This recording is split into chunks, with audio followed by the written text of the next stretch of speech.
광복에 대한 뭐 그 상당한 이제 애정과 이제 이런 마음을 좀 갖고 있긴 합니다. 그래서 어떤 강의를 하는 게 여러분들에게 가장 이제 도움이 될 것인가를 좀 생각을 좀 해봤습니다. 그래서 독립운동과 관련된 최근에 가장 최신의 어떤 연구적 시각 이런 것들을 좀 공유하는 건 어떨까 이런 좀 생각을 좀 해봐서 독립선언 하면 여러분들 대부분이 3.1 독립선언서를 물론 떠올리시겠지만 교과서에는 이런 얘기 많이 나오잖아요. 소위 3.1 운동이 세계사적 영향이 있다, 세계사적 의의가 있다라고 하는 말들을 많이 하게 되는데 진짜 그런가에 대해서는 사실 추가적인 설명을 들을 기회가 별로 없었을 거라고 생각이 됩니다. 그래서 오늘 한번 화두를 한번 던져보는 겁니다. 독립이 이제 무엇일까? 세계사적으로 독립이라고 하는 건 국가 단위에서 어떻게 인정되고 지금에 이르게 돼서 지금과 같은 국제사회, 세계 질서가 구축되게 되었는가에 대한 좀 고민을 해보게 되는 것이죠. 그런 차원에서 좀 우리가 기존에 알고 있던 걸 좀 다져보기도 하고 좀 새롭게 생각도 좀 해보자는 취지에서 본 강의를 구성을 해봤습니다. 그래서 오늘 얘기할 것은 한 4-5가지 되는 것 같아요. 첫 번째, 세계사적으로 근대 이후에 독립국가라고 하는 건 어떤 방식으로 나타나게 되는가라고 하는 겁니다.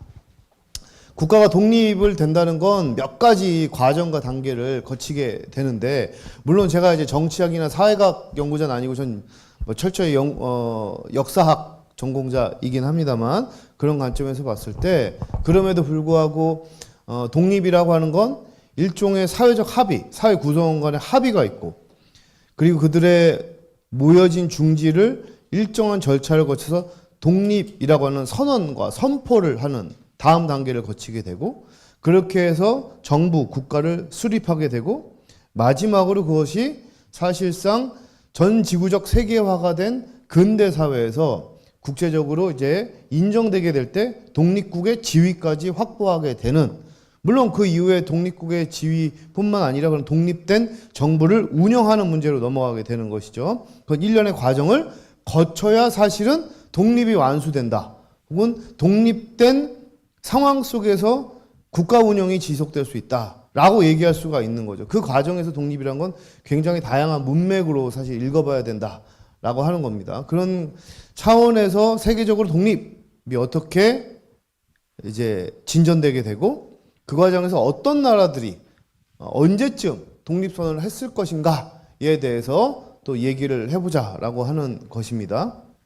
그렇게 봤을 때 한국의 독립선언은 어떤 맥락에서 추진되고 어떤 내용을 담고 있었는가, 그리고 한국과 가장 유사하게 얘기되고 있는 소위 아일랜드 제가 작년에 광복회 독립여공 저기 뭐 김사무엘 선생님도 계시는데 같이 이제 아일랜드 가면서 아일랜드에 꽂혀가지고 제가 제일 좋아하는 3대 도시에 더블린이 들어갔습니다. 충칭하고 더블린하고 뭐 이렇게 되는데, 그래서 아일랜드 같은 경우에는 이런 어떤 독립 운동의 맥락이 우리가 굉장히 유사하고 인식 구조도 굉장히 비슷하다는 생각을 많이 했거든요.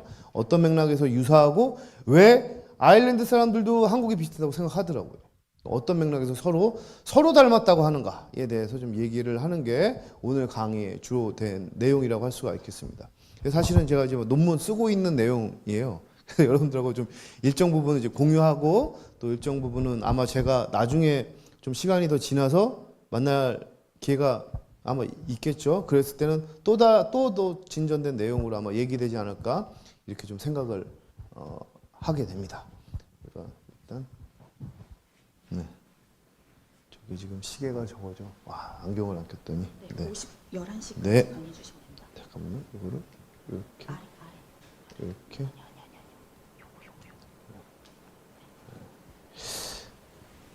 자, 어허, 이거를 쇽.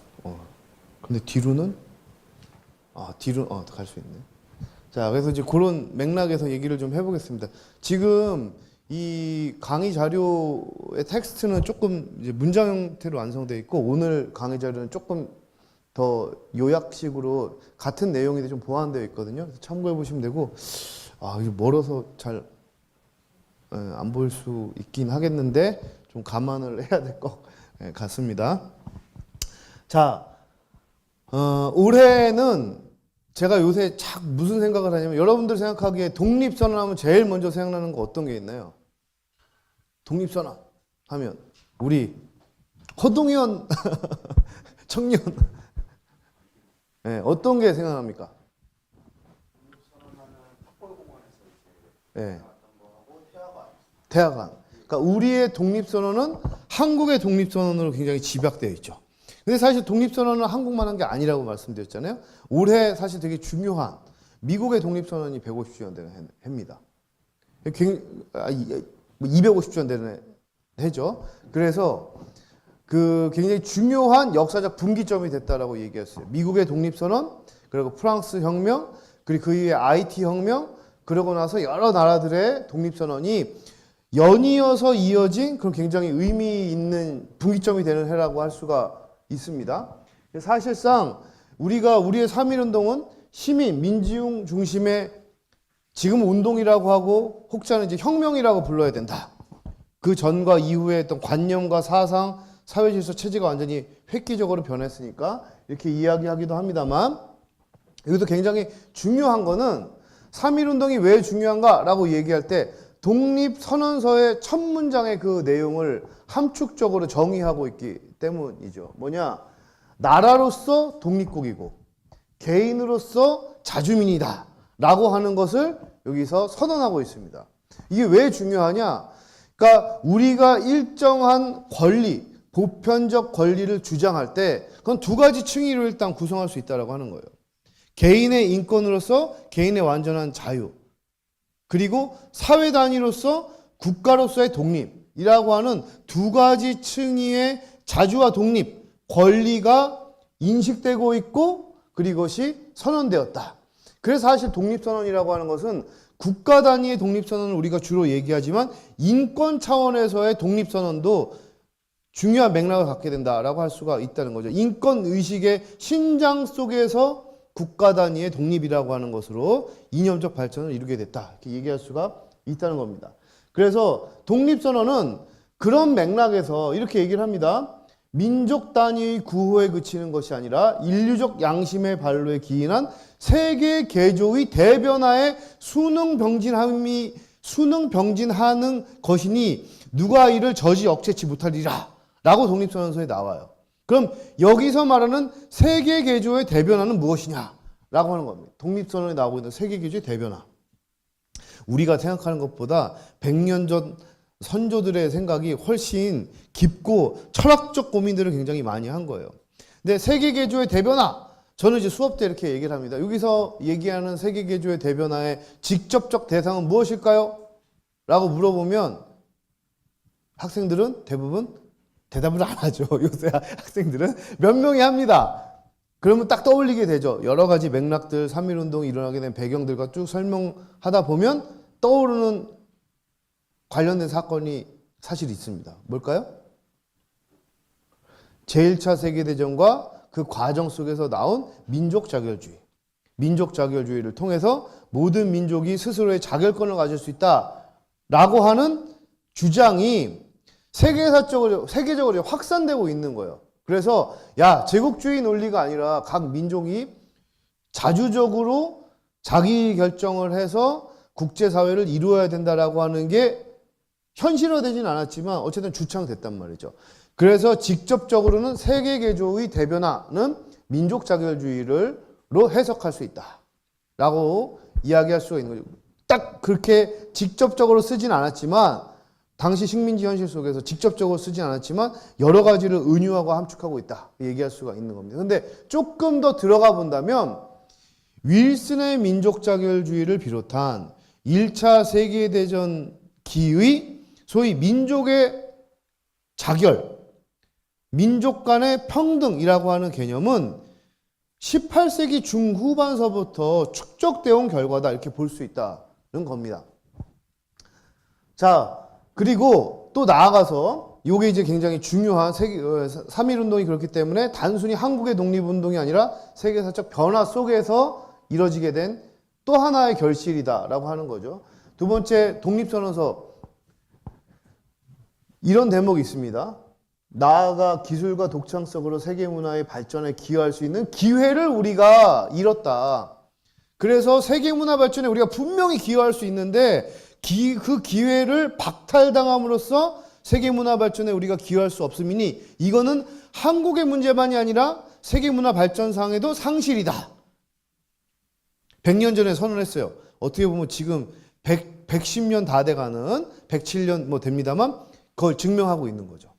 한국이 문화적으로 한국의 정체성을 어떻게 문화적으로 꽃피우고 이걸 세계 속에서 영향을 줄 수 있는가에 대해서 지금 어디 가가지고 야 우리가 봐봐 문화 발전 이렇게 할 수 있는데 진작에 독립됐으면 아마 K 컨텐츠가 더 빨리 오지 않았을까요? K 한류가 더 빨리 오지 않았을까요? 라고 하는 생각할 수 있죠. 그래서 저는 사실 요새 그 얘기를 하는데 백범이 이야기하는 문화로서 힘이 강한 나라라고 하는 게 백범이 그냥 얘기한 게 아닙니다. 백범 김구가 그냥 얘기한 게 아니라 독립운동가들이 갖고 있는 여러 가지 생각 중에 하나예요. 우리가 이런 나라가 아닌데, 예? 우리가 이렇게 무시당하고 그리고 이렇게 굴욕당할 나라가 아닌데 그건 나름의 정체성과 문화적인 독창성을 갖고 있는데 그거를 왜 발현할 기회가 없는가? 이 기회만 다시 찾게 되면 반드시 그 문화적인 꽃을 피우리라 라고 하고 생각했던 것 같아요. 벼르다가 나에서는 일종의 선언문과 같은 거죠. 그리고 그 꿈을 올해 이제 이루게 됐다라고 할 수가 있겠습니다. 저는 제가 아까 김나영 선생님이 잠깐 얘기했는데 세계유산, 독립운동과 세계유산 되게 분야가 다른 것 같지만 그래도 인접한 그 연관성이 굉장히 많습니다. 올해 세계유산위원회가 한국에서 열려요. 처음으로 제48차 세계유산위원회 유네스코 세계유산위원회 총회가 서울 부산에서 이제 열리게 됩니다. 7월 19일 개막을 하게 되는데 딱 거기 유네스코 전시관이 이제 만들어지게 되죠. 백스관에 거기 김구 사진도 딱 들어가게 됩니다. 그래서 야 이게 정말 이거야말로 우리가 이제 문화로서의 강국이라고 하는 것을 보여줄 수 있는 혹은 3.1운동에서 얘기한 세계문화 발전에 기여할 수 있는데 그걸 박탈됐다라고 하는 걸 증명하는 것이 아닌가 이렇게 생각해 보게 되죠. 그렇게 해서 한국의 독립은 여기 따옴표에 있는 건 다 독립선언서에 있는 내용들이에요. 문맥 그대로입니다. 인류 행복의 과정을 향해 가는 하나의 계기가 될 것이다. 단계가 될 것이다 라고 선언되어 있어요. 독립선언서가 정말 명문이고 그리고 혹자는 오해하고 있어요. 독립선언서가 소위 이야기하는 뭐 이렇게 저항적 반일적 문서인 것으로 오해하는 경우가 있는데 아닙니다. 굉장히 보편적 담론을 얘기하고 있고 세계인 누가 봐도 동의할 만한 내용들로 구성되어 있다 이렇게 얘기할 수가 있다는 거죠. 그런 면에서 한국 독립운동이 갖고 있는 세계사적 보편성적 의의를 독립선언서가 아주 집약적으로 갖고 있고 그것을 증명하기 위해서 계속 나름대로 여러 가지 사건이 일어나고 선언이 일어나요. 여러분들 임시정부 저희 이제 국민대학교에는 임시정부와 독립운동이라고 하는 강의가 뭐 10년째 이어지고 있고 독립운동 관련된 과목들이 있습니다만 늘 주창 얘기합니다만 임시정부의 주요 문서, 임시정부의 헌법 및 법령에 보면 3.1운동을 계승하고 있다는 것을 쭉 깔고 있어요. 심지어 44년 전문에도 담겨 있습니다. 3.1운동을 계승해서 3.1 혈전을 계승해서 임시의정원이 생기게 됐고 우리가 이제 복국을 향해 가고 있다. 그 정신이 48년 재헌헌법에 들어가 있고 지금 87년 이후에 한국 헌법에 들어가 있는 것이죠. 그런 점에서 보면 3.1운동은 독립운동의 출발 분기점이 되고 출발은 아니죠. 우리가 그 전부터 1894년부터 했으니까 중요한 분기점이 되고 그 이후에 근대적 시민혁명으로 가는 시작점이 됐다라고 이야기해도 틀리지 않다 얘기할 수가 있다는 겁니다. 자, 그런 맥락인데 그러면 세계정사변은 어땠는가에 대해서 생각해 보자는 거예요. 20세기 초 특히 1910년대 하면 여러분들 어떻게 생각해요? 1차 세계대전 하면 1914년부터 18년까지 이르는 이런 일련의 과정들을 떠올려 보면 여러분 어떤 생각이 들어요? 제일 먼저 전쟁, 수많은 사람들이 죽이고 혹은 제국주의 간의 전쟁 이게 떠오르잖아요. 또 한편으로는 러시아에서는 볼셰비키 혁명이 일어나고 그래서 제가 이 강의 준비하면서 저도 이제 생각을 약간 이제 바꾸게 된 건데 전쟁과 혁명의 시대다 이렇게 얘기를 하거든요. 그렇게 얘기를 저는 주로 하는데 여기 하나를 더 해야 되는구나. 전쟁과 혁명과 독립의 시대다. 이렇게 볼 수 있다는 거죠. 1차 세계대전을 통해서 제국주의 진영 안에서 균열이 나타나기 시작했다.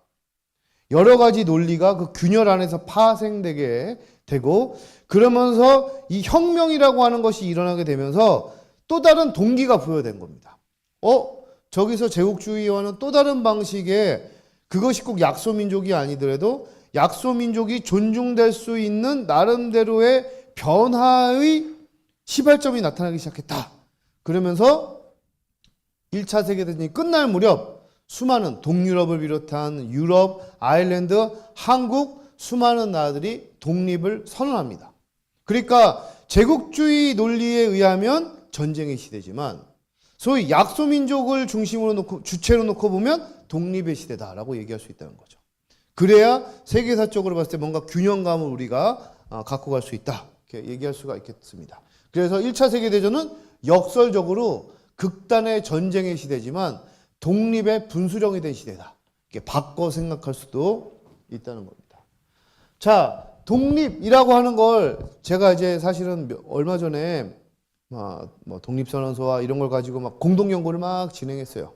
정치학 하는 사람, 외교학 하는 사람, 뭐 여러 사람들 얘기해 봤어요. 자, 세계사적으로 독립이라고 하는 건 언제부터 어떻게 진행될까?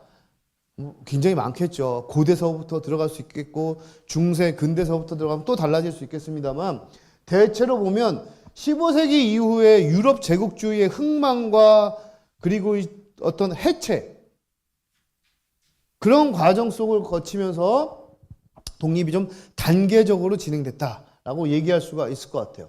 대체로 20세기를 거치면서 1, 2차 세계대전기에 여러 나라들의 독립이 계기적으로 일어나는 경향을 보이게 되고 우리 같은 경우는 2차 세계대전이 끝나면서 독립이 된 거죠. 1차 세계대전 일어나고 독립된 나라들이 있고요. 1차 세계대전 전후에 독립된 나라들. 2차 세계대전 전후하면서 독립된 나라들. 그 다음에 어떤 나라들 독립이 될까요? 어느 시기에? 여러분 올해 그 독립영웅 뭐 다 이제 그 동남아시아도 가고 뭐 인도도 가고 그리고 우리 하반기 학술대회 이제 그런 다양한 나라들의 독립운동에 대해서 아마 다루게 될 텐데 실제로는 45년 8월 15일 2차 세계대전이 끝났다고 해서 다 독립되지 않습니다. 수많은 나라들은 1940년대 후반 50년대 독립되는 경우가 많아요. 왜냐? 우리는 일본의 소위 식민지로서 있다가 일본이라는 제국이 해체되면서 그 과정 속에서 보니까 한국은 원래 독립국인데 독립될 만한데 원래대로 돌아간다. 그러니까 한국은 독립국이 되는 거예요. 그냥 거저 얻어진 것이 아니라. 그런데 그렇지 않은 나라들 많이 있었어요. 예컨대 소위 숭정국들 영국과 프랑스와 네덜란드 같은 나라들 야 2차 세계대전 끝났으니까 우리도 이 나라를 다 독립시킬까? 안 한단 말이죠. 그래서 2차 세계대전의 종식은 또 다른 약소민족들의 해방전쟁이 시작이 됩니다.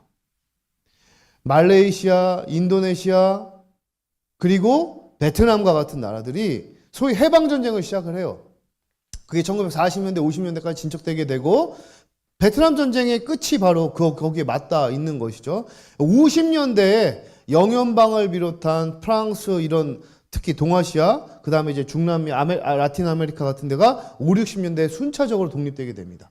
그러니까 우리 기억 속의 독립은 45년으로 되게 고정되어 있지만 세계사적으로 보면 굉장히 여러 시기에 단계적으로 독립이 돼서 지금과 같은 세계 질서가 만들어졌다라고 할 수 있는 거예요. 그런데 여기서 끝났느냐? 그렇지 않죠. 여전히 전쟁이 계속되고 있잖아요. 그죠? 수많은 전쟁들은 중에는 지금 이란과 미국 간의 이런 전쟁들도 있지만 여전히 우리가 다 잘 모르고 있는 소위 내전 혹은 독립전쟁이 여전히 이곳저곳에서 진행되고 있다. 그래서 사실 민족 단위의 국가를 만드는 나름대로의 해방전쟁, 독립전쟁은 아직 끝나지 않았는지도 모른다. 생각해 볼 수가 있다는 겁니다.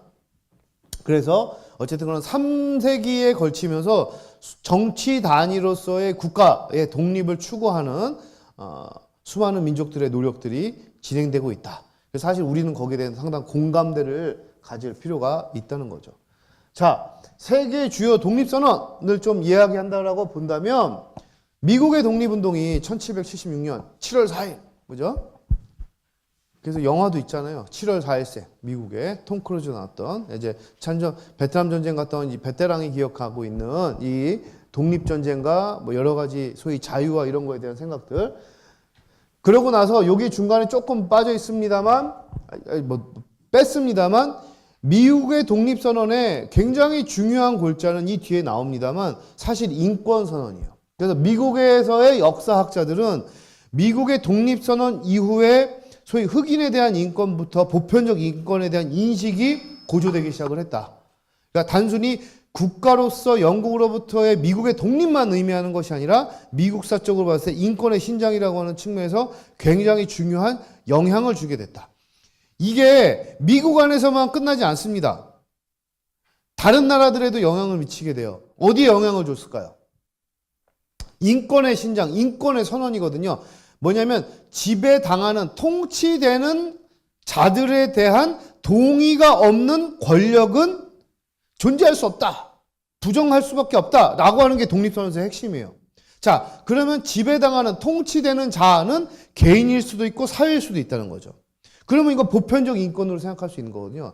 내가 동의하지 않은 정부에 대해서, 동의할 수 없는 정부에 대해서 내가 동의하는데 이 권력은 과연 그런 정당성을 갖고 있느냐? 부정할 수 있다는 거예요. 이것이 제국일 수도 있고 지금의 정부일 수도 있고 또 다른 대상일 수도 있다는 거죠. 굉장히 넓은 의미의 인권의식으로 확대 해석할 수가 있단 말이에요. 이게 어디에 영향을 주겠어요? 1776년이면 이후에 프랑스 혁명에도 영향을 줬다라고 해석하고 있습니다. 그리고 아일랜드 독립운동에도 영향을 미치게 됩니다.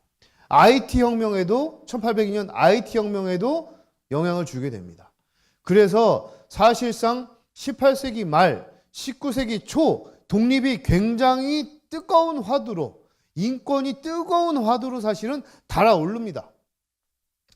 그러다가 이것이 또 잠복하게 되고 수많은 제국주의의 어떤 전환 속에서 잠복되게 되다가 1차 세계대전을 전후하면서 다시 폭발하게 되는 거죠. 바로 이게 아일랜드와 같은 나라들, 핀란드, 리투아니아, 오스트리아, 이거 더 많아요. 사실은 20몇 개국이 쭉 있습니다. 많은데 여기서 집약적인 나라들만 좀 뽑아본 거예요.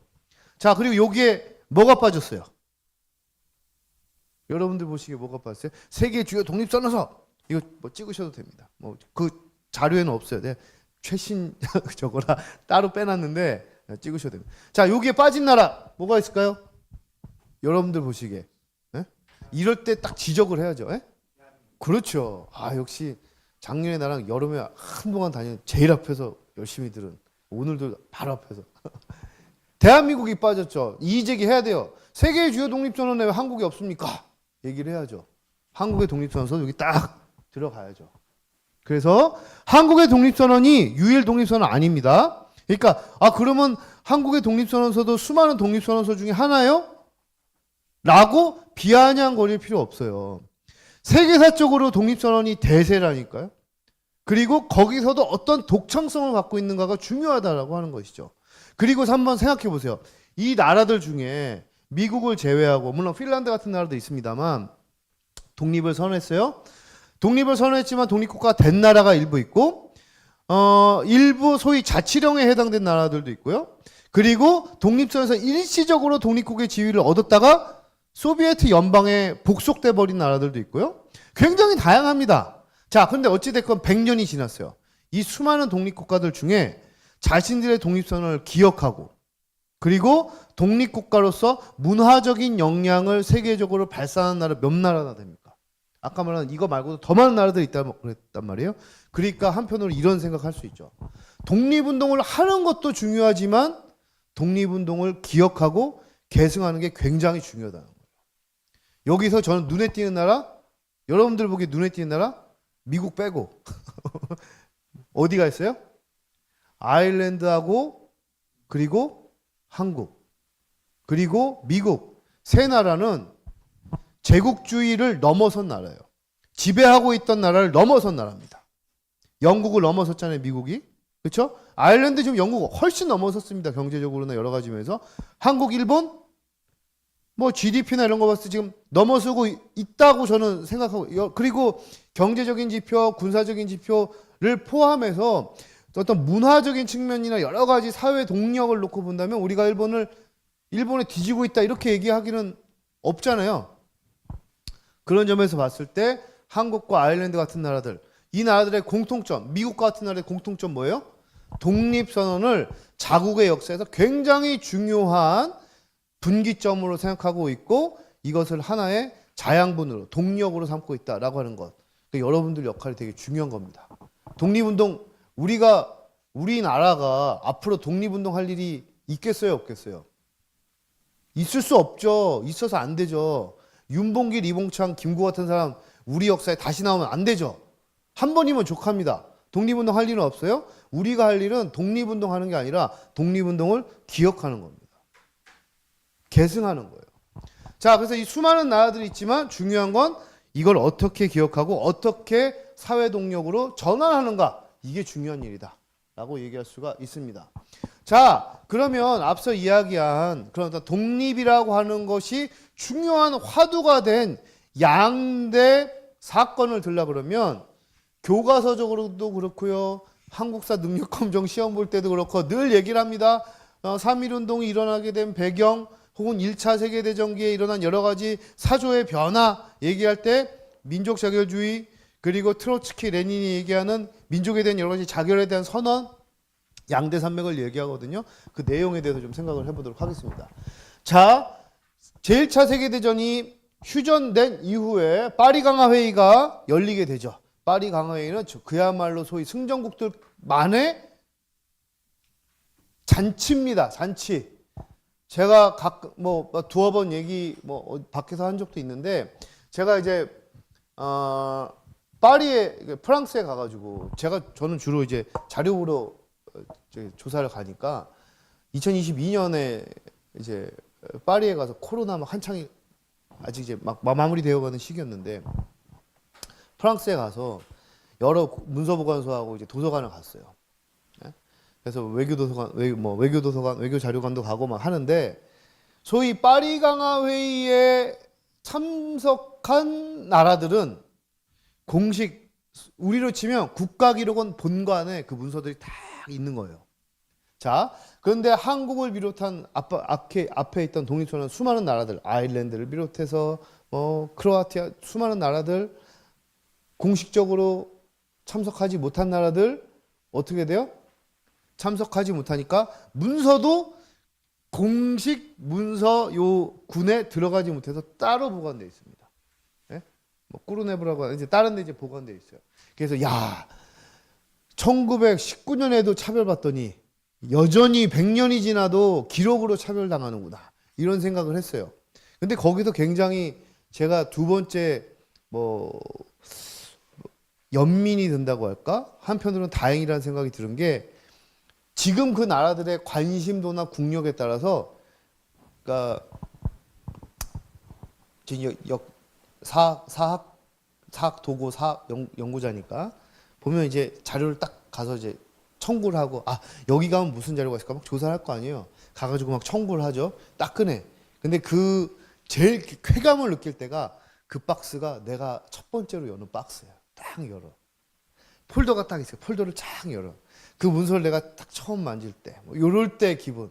여러분 도서관 아침에 내가 불 켤 때 요런 기분. 요런 거 정말 짜릿짜릿하단 말이에요. 그런데 이때는 거꾸로였어요. 파리 강화회의에 참석한 한국 측에 김규식 선생이 보낸 선언서 이런 것들의 폴더를 제가 처음 보는 게 아니었어요. 이미 여러 명이 아주 많지는 않지만 여러 명이 만져서 손댄 흔적이 있어요. 있어요. 근데 그거는 오히려 여러 사람이 봤다는 게 다행이다 싶고 한편으로는 다른 나라들은 여전히 하나도 손을 안 댄 나라들이 더 많은 거예요. 특정 나라들 여기 나와 있는 나라들 마찬가지로 조지아를 비롯해서 딱 있는 거예요. 그래서 폴더가 딱 있어요. 그런 생각이 들어요. 이거를 내가 다른 나라의 독립선언 파리 강화회의 문서죠. 열면 내가 처음 여는 게 되는 거. 근데 이거는 그 나라 사람들이 열어야 된다. 그래서 제가 참고 그냥 그대로 두고 왜냐하면 그 박스 안에 그러니까 비공식 국가들과 한국계 중간에 한 중반 뒤쪽에 있어요. 이렇게 쫙 박스 안에 같이 들어있거든요. 그래서 언젠간 이 나라들도 연구자들이 와서 자기네 폴더를 열어가지고 자기 나라 사람들한테 그걸 소개하면 좋겠다. 뭐 이런 생각을 해보긴 했는데, 자, 그 수많은 파리 강화회의가 그런 어떻게 보면 차별적 구조를 보여주는 겁니다. 수많은 나라가 파리 강화회의 가서 야, 윌슨이 민족 자결주의를 주창했대. 이렇게 민족의 자결에 대한 것들이 얘기되고 있대. 라고 해서 갔지만 냉담한 반응이었어요. 마치 1907년에 헤이그 만국평화회의처럼 마찬가지입니다. 국제사회는 그렇게 냉담했습니다. 자, 그런 가운데 역설적으로 미국의 존재감은 뚜렷하게 등장하게 되죠. 이때 민족 자결주의가 얘기되게 되고, 이때 소위 이야기하는 이 지배받는 자들에 의한 동의라고 하는 것을 골자로 하는, 거기서부터 파생된 민족 자결주의가 주창되게 되고, 거기에 대응하면서 여러 나라들이 이제 파리회의를 향해 갑니다. 끌레망소를 만나러 갑니다. 관저에 갑니다. 그래서 생각해 보는 거예요. 끌레망소 관저에 수많은 사람들이 갔을 텐데, 스쳐 지나갔을 텐데, 혹은 가서 만나서 아마 인사도 나누지 않았을까? 난 베트남에서 온 사람입니다. 네, 나는 이집트에서 왔어요. 등등등.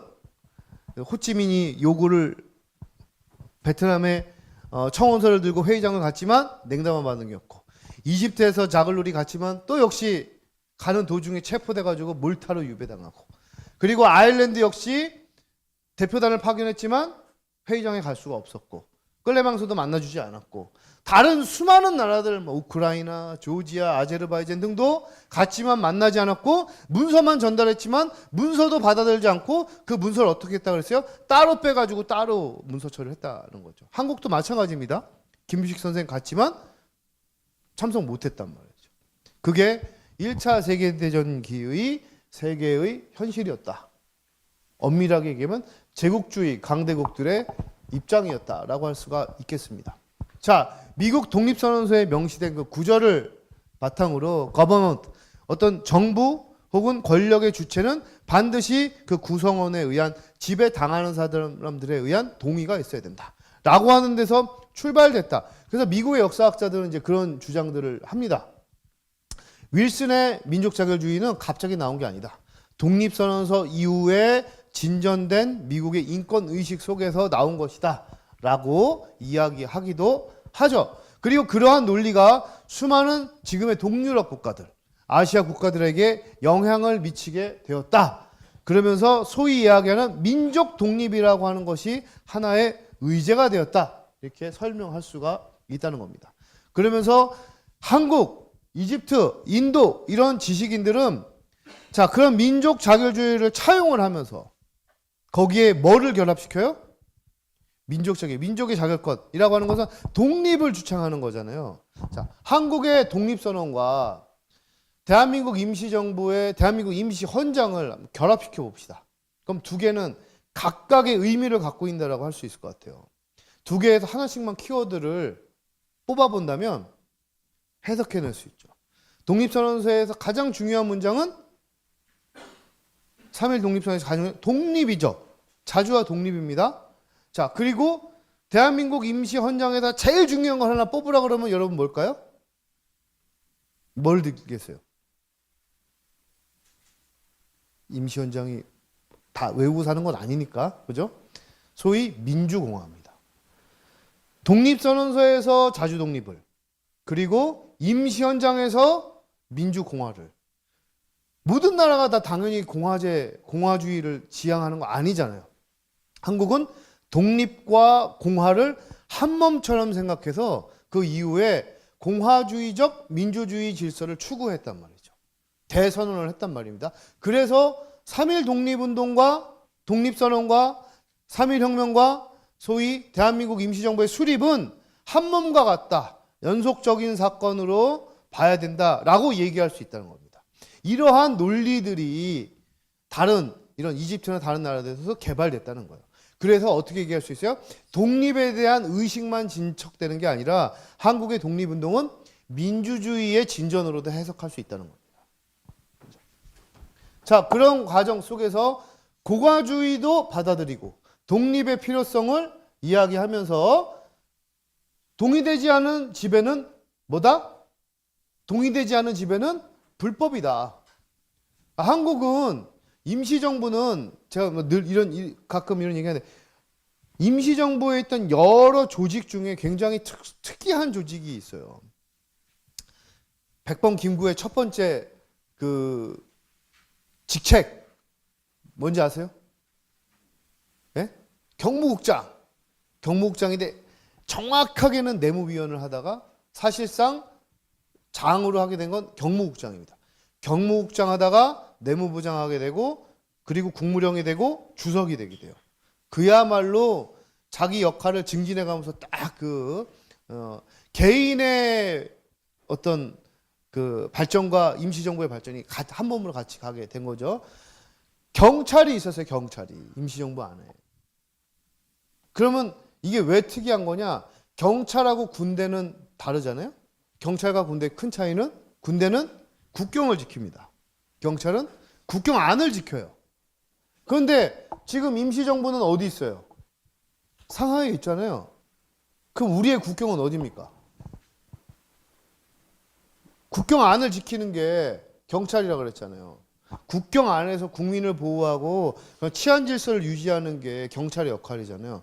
그럼 임시정부의 경찰은 어디를 지키는 거예요? 네? 어디를요? 상하이 조계. 사실은 현실적으로는 그래요. 의경대 등을 통해서 상하이에 있는 임시정부 관할 권역을 주로 지키게 됩니다. 교민사회를. 그런데 법적으로는 그렇지 않아요. 임시정부의 경찰은 한반도 안을 비롯한 한인들이 있는 곳을 관리하게끔 되어 있어요. 바꿔 이야기하면 뭐예요? 우리는 일본에 의해서 지배당하고 있는 소위 일제에 의한 판역, 권역을 인정하지 않는다는 거예요. 한국의 임시정부는 일본의 지배를 불법으로 규정하고 불법이라고 규정도 안 하는 거예요. 예? 불법이라고 규정도 안 해. 그냥 너무 당연한 거니까 그냥 우리는 합법적으로 지배하고 있어 라고 하는 게 임시정부의 법 철학입니다. 그러니까 일본에 대해서 이렇다 저렇다도 거론하지 않아요. 비한인에 의한 주권 행사 인정하지 않는다. 이런 식의 표현을 씁니다. 예? 비한인 누구예요? 일본을 얘기하는 거예요. 그렇게 직접적으로 얘기하는 거예요. 사실은 그 정신이 그 이후에 계속돼서 지금에 이르게 되는 거예요. 65년 한일협정에서도 일본에 의했던 과거의 지배는 이미 무효, 불법적 지배 이게 들어가 있는 거고 일본은 아니 우리는 통치한 거야 라고 얘기를 하는 것이고 사실은 한국과 일본 간의 그런 인식의 차이, 역사적 인식의 차이는 지금도 굉장히 큰 간극을 갖고 있다라고 할 수가 있다는 거죠. 그래서 저는 한국하고 일본이 역사인식의 접점을 진정한 의미에서 이루게 되는 포인트는 뭐가 될 건가? 라고 뭐 누군가 물어보더라 했을 때 일본의 역사교과서에 한국의 임시정부가 공식적으로 기술될 때 그나마 역사인식의 진전을 봤다라고 생각하고 있습니다. 임시정부를 아마 물어보면 불법단체처럼 생각할걸요, 여전히? 자, 여튼, 자, 그런 여러 가지 의식의 차이를 갖고 있는 거죠. 그러니까 지배받지 않은 자들, 동의하지 않은 권력은 불법이다라고 본 겁니다. 그러니까 일본이어서가 아니라 우리는 동의하지 않아. 일본에 의한 지배 동의하지 않아. 불법이야. 우리 베트남 사람들은 프랑스에 의한 지배 동의하지 않아. 우리 아일랜드 사람들은 영국에 의한 이런 지배 동의하지 않아. 고로 불법이야. 우리는 독립될 권리를 갖고 있어. 이게 일련의 논리라고 하는 것이죠. 그러니까 굉장히 중요한 겁니다. 실질적인 그런 어떤 권한을 행사하고 그것을 주장하는 것도 좋아하지만 그 논리의 구성이 굉장히 보편 타당해야 100년 지나서 보니까 맞는 말이잖아요. 그죠? 힘에 의한 지배는 일시적일 수밖에 없고 논리에 의한 저항은 영원할 수밖에 없다라고 얘기할 수 있는 것이죠. 자, 한편으로는 근데 우리는 윌슨에 의한 민족 자결주의를 주로 이야기합니다만 레닌이나 트로츠키도 그런 얘기들을 합니다. 민족 자결이 식민 제국, 그러니까 제국주의라고 하는 것은 레닌은 이런 얘기를 하잖아요. 그 제국주의는 왜 나타나는가? 제국주의는 소위 자본주의의 진전 과정에서 일어나는 필연적 단계이다. 이렇게 설명을 한단 말이죠. 그러니까 자본주의가 자신들의 이윤을 극대화하기 위한 과정이자 수단이 식민지라고 생각을 하는 거거든요. 자, 그런 과정을 거쳐서 필연적으로 얘네는 이 자본주의 소위 선진 자본주의 국가들은 제국주의를 지향한다는 거예요. 식민지에 집착을 한다는 거예요. 그래서 자본주의 질서를 해체하기 위해서는 뭘 해야 돼요? 이런 식민 제국의 그런 구조를 해체해야 된다고 보는 거예요. 그걸 해체하려면 민족 국가들의 그런 어떤 혁명, 해방 전쟁을 인정하고 지원하는 게 도움이 된다고 판단하는 것이죠. 그런 나름대로의 선언들을 하게 됩니다.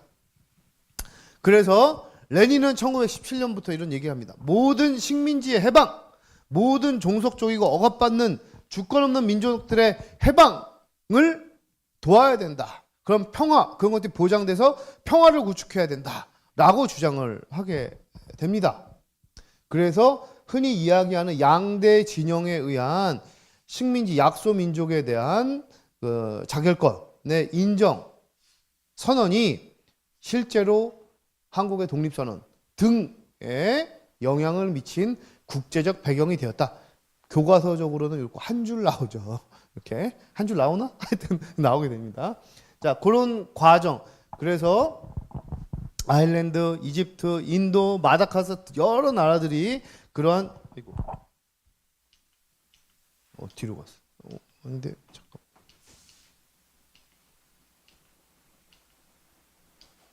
네.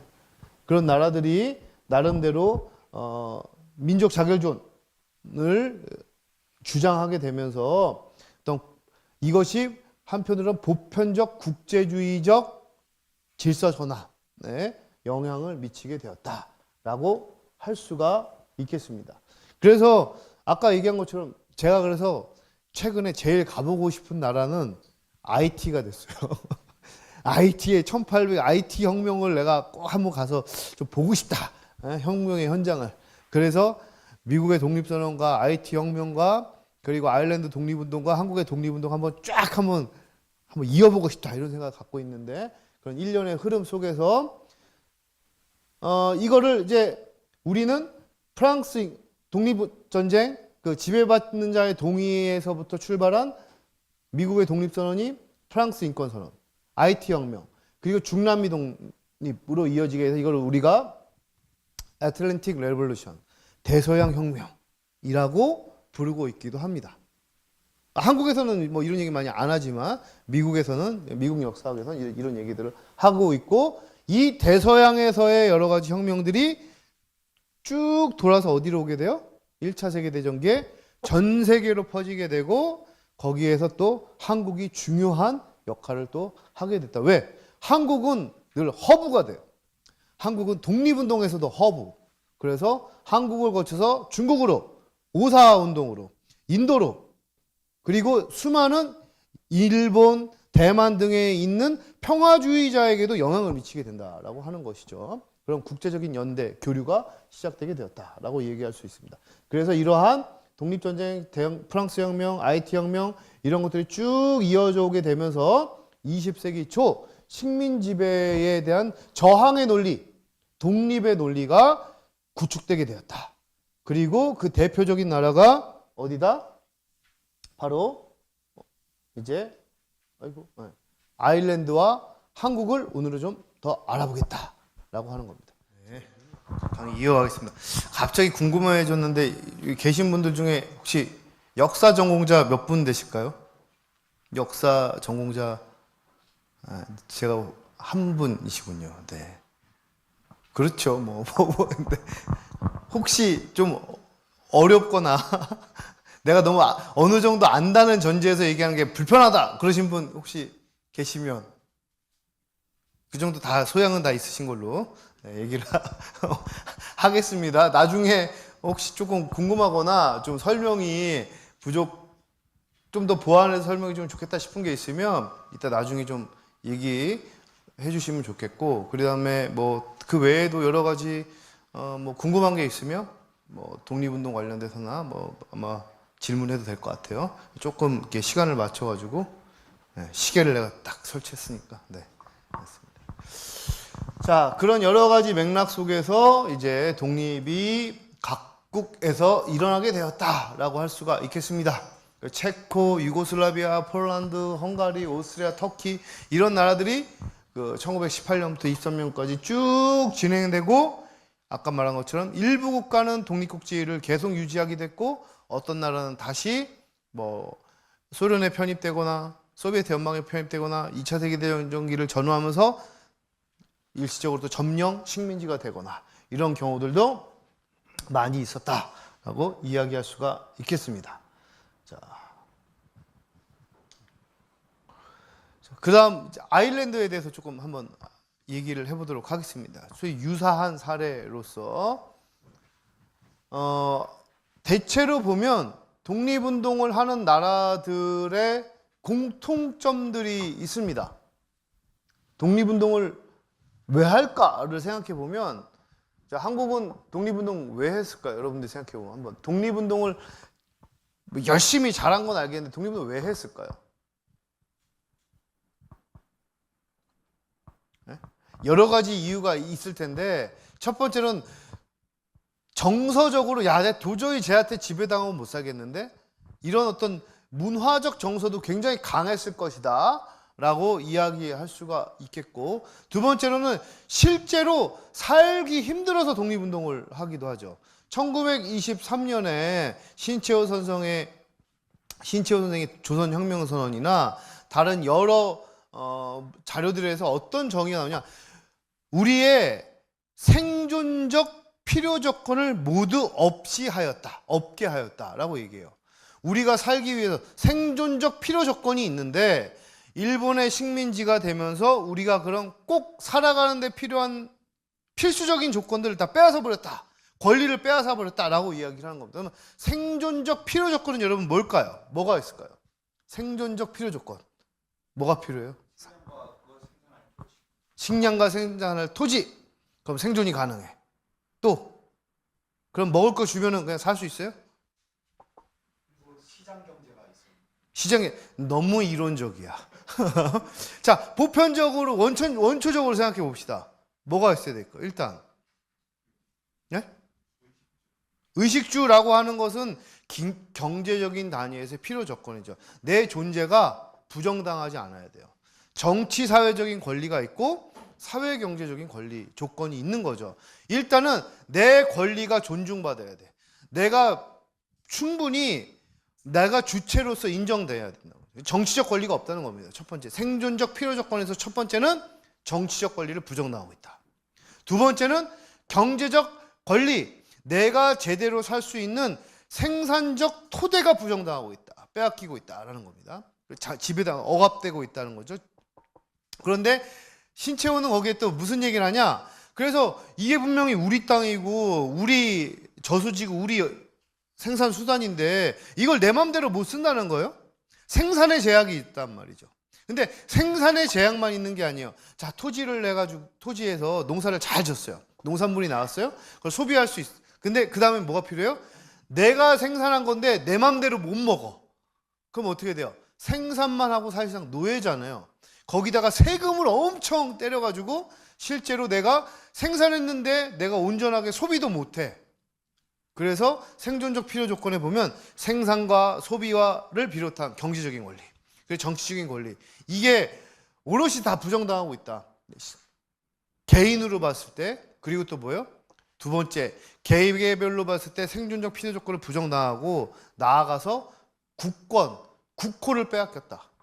국호를 없이 하며 생존적 필요 조건을 모두 다 없이 하였다. 이렇게 표현된단 말이죠. 자, 그래서 공통점은 먹고 살기가 힘들어요. 실제로 식민지들이 먹고 살기가 힘듭니다. 경제적인, 사회 경제적인 문제, 동기도 굉장히 크게 작동되게 되는 것이요. 정서적인 것들이 또 영향을 미치게 되죠. 그리고 의식의 변화가 있잖아요. 아니, 세계가 바뀌고 있는데, 인권에 대한 의식이 바뀌고 있는데 왜 나는 평등하게 대우받지 못하는 거라는 생각을 한다니까, 갈수록.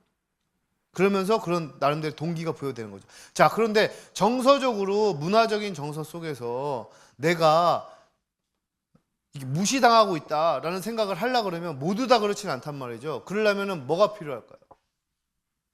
자아가 있어야 돼요. 민족적 자아가 있어야 됩니다. 그럼 그 민족적 자아는 어디서 나오겠습니까? 민족적 자아의 가장 뿌리가 되는 건 네? 언어와 역사죠. 그래서 언어와 역사를 잃으면 자아도 정체성도 잃게 되고 내가 지배를 당하고 있는지 혹은 그렇지 않은지조차 인지하지 못하는 거예요. 제일 중요한 건 이런 나라들의 공통점은 언어를 갖고 있다는 거예요. 언어와 역사의식. 거기에 여러 가지 시대적인 상황, 경제적인 상황, 정치적인 의식의 변화 이런 것들이 결부되면서 구체적인 독립을 향한 투쟁을 벌여나가게 된다는 겁니다. 그래서 소위 얘기하는 독립운동의 배경, 3.1운동의 배경 얘기하면 이런 것들 다 얘기합니다. 경제적 배경, 사회적 배경, 국제적 배경 이런 흐름 속에서 3.1운동이 일어났다 이렇게 얘기를 해요. 큰 틀에서 보면 3.1운동에만 국한되는 게 아니라 한국 독립운동의 구조적 배경을 설명할 수도 있는 것이죠. 아일랜드도 마찬가지입니다. 아일랜드는 종교적으로 탄압돼요. 가톨릭을 믿고 있는데 또 영국에서 신교를 강요합니다. 그리고 또 한편으로는 영국인 지주들에 의해서 아일랜드 수많은 농민들이 착취당하는 구조예요. 비슷해요. 일본인 지주가 많은 가운데 조선인 소장농이 절대 다수. 영국 아일랜드 소수의 지주들에 의해서 아이리시 소장농의 절대 다수. 이런 구조 속에서 경제적인 동기가 이제 생겨나게 되는 것이죠. 종교에 의해서 그리고 경제적인 요인에 의해서 이제 지배당하고 있는 이런 중층적 구조가 어떻게 보면은 아일랜드인들이 갖게 되는 이 독립운동의 중요한 동기가 됐다라고 얘기할 수가 있고, 그러면서 앞서 얘기한 1778년부터 79년 이제 76년 독립선언하고 미국이 구체적인 독립전쟁을 막 시작한단 말이에요. 이 독립전쟁기에 이게 영향을 미치게 됩니다. 미국의 독립전쟁이 아일랜드에 왜 영향을 주게 될까요? 네? 미국의 독립전쟁이 영향을 주게 되는 건 그건 보편적인 인식의 확산도 있지만 이 미국의 독립전쟁 때 1차 세계대전 때 아일랜드 입장에서는 되게 중요한 분기점이 돼요. 왜? 이걸 영국은 진압해야 되고 또 영국은 여기에 대해서 나름대로 1차 세계대전기 같은 경우엔 군대를 증강시켜가지고 전쟁을 벌여나가야 될 거 아니에요. 그러면은 무슨 일이 일어납니까? 식민지에서 군인을 징발이 아니더라도 의용군을 군 병력들을 모집하는 방식을 빚게 돼요. 우리도 똑같잖아요. 일본에서 소위 병력 동원을 하잖아요. 강제 동원을 하잖아요. 군인들을 모아가잖아요. 그렇게 해서 부족한 병력을 식민지에서 충당시키게 되죠. 그죠? 근데 여기서 한국에 큰 차이가 있어요. 일본과 영국의 큰 차이. 뭐냐? 징병제를 실시하려고. 징병제를 실시하게 돼요. 엄청 큰 차이가 있죠. 그리고 식민지에서 군대를 데리고 그럼 이건 엄청난 큰 문제를 야기하게 됩니다. 왜?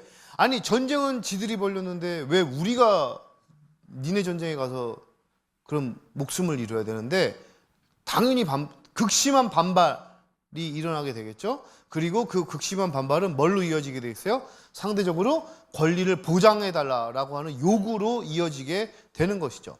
마찬가지예요. 아일랜드도 마찬가지고 한국도 마찬가지입니다.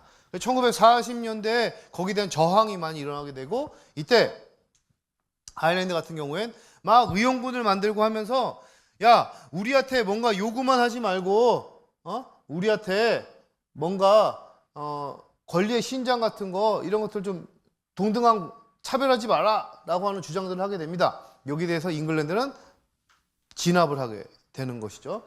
그러면서 아일랜드 독립운동을 혹자는 200년 혹자는 100몇십 년 이렇게 얘기하게 되는데 이때부터 1801년부터 잉글랜드가 한편으로는 아일랜드를 완전히 공식적인 제국의 영역으로 복속시켜버려야 돼 라고 해서 합병을 시켜버립니다. 근데 역설적으로 공식적인 합병 이후에 거기에 대한 독립운동의 씨앗도 뿌려지게 되는 거죠.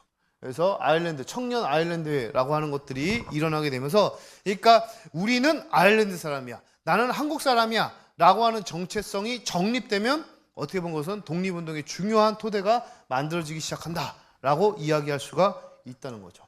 자, 그런 과정을 거치면서 19세기 중반에 아일랜드에서 유럽에서 큰 일이 일어나게 되죠. 바로 아일랜드 대기근입니다. 아일랜드 대기근이 일어나게 되면서 사람들이 훨씬 더 경제적인 동기에 의해서 잉글랜드에 대한 저항의식이 투철해지기 시작을 합니다. 그래서 아일랜드 독립운동사, 아일랜드 투쟁사는 대중운동화 되게 되고, 그러면서 이 아이리시 독립운동이 훨씬 더 확산되게 돼요. 근데 아일랜드 독립운동과 한국의 독립운동의 또 하나의 공통점 뭐냐? 아일랜드 독립운동은 아일랜드 안에서만 이루어지지 않았어요. 한국의 독립운동도 한반도에서만 일어나지 않았잖아요.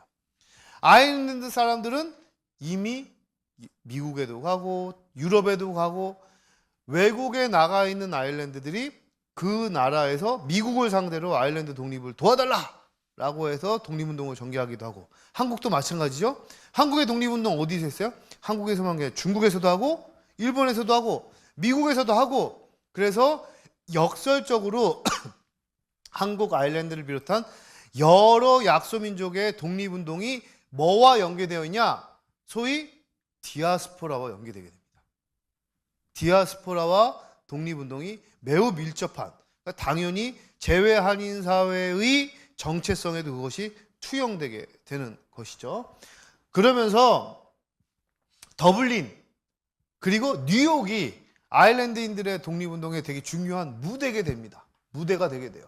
나중에 미국은 아일랜드 독립의 진척을 이루게 되는 중요한 이제 곳들이 되게 되죠. 이러면서 이 사람들 생각해요. 물리적인 힘을 가하지 않는 한 영국, 문장을 수정하겠습니다. 엄밀하게 뭐예요? 잉글랜드가 자주 독립을 인정하지 않을 것이기에 무장 봉기를 해야 된다. 물리적인 힘을 가하지 않는 이상 뭐예요? 결국엔 우리말로 바꿔 얘기하면 뭘까요? 물리적인 힘을 가해서 저항한다. 바꿔 얘기하면 그렇죠. 무장투쟁이죠. 무장투쟁. 무장투쟁하지 않으면 쟤네들 안 바꿔줘. 결국엔 많은 독립운동가들이 생각하는 건 결국엔 전쟁해야 돼. 결국엔 무장투쟁을 할 수밖에 없구나 라고 생각합니다. 그냥 말로는 쟤네들 안 해줘. 무장투쟁하게 됩니다. 그래서 어떻게 보면 3.1운동에서부터 우리가 진행되지만 한국 독립운동이 3.1운동과 같은 평화적인 방법으로 시작되지만 군사적인 무장투쟁까지도 이어가게 되잖아요. 그러니까 그렇게 무장투쟁 광복군까지 안 만들어도 되는 거였어. 어떻게 하려면 일본이 3.1운동 선에서 그러네 내가 잘못 가고 있는데 깨달았으면 그러면 그렇게까지 우리가 무장투쟁까지 할 필요도 없었죠. 에? 자, 여튼 그래서 무장봉기를 추진하게 됩니다. 그리고 그런 아일랜드 분리 독립이 이런 여러 가지 아일랜드 대기근 이런 것들을 통해서 아이리시들이 해외에 많이 퍼져나가게 되면서 역설적으로 국외에서도 그런 독립운동에 영향을 미치게 됩니다. 동력을 얻게 됩니다. 그리고 사회주의 진영에서도 아이리시 문제에 대한 인식이 전환되게 돼요. 굉장히 흥미로운 거였는데 저도 뭐 작년에 막 조사하고 하면서 느꼈는데 마르크스 엥겔스 소위 공산주의 이론의 창립자들이죠. 이 사람들의 공통점들이 있는데 엥겔스가 부인이 아일랜드 여성이었어요. 아일랜드 여성이었는데 그 전까지는 아일랜드에 대한 인식이 대체로 뭐냐면 지금도 제가 지난번에 어디 강연했더니 아일랜드는 정말 괴물 나오는 동네인 줄 알았다고 자기 영국 살 때 그랬는데 나중에 보니까 이렇게 바뀌었다고.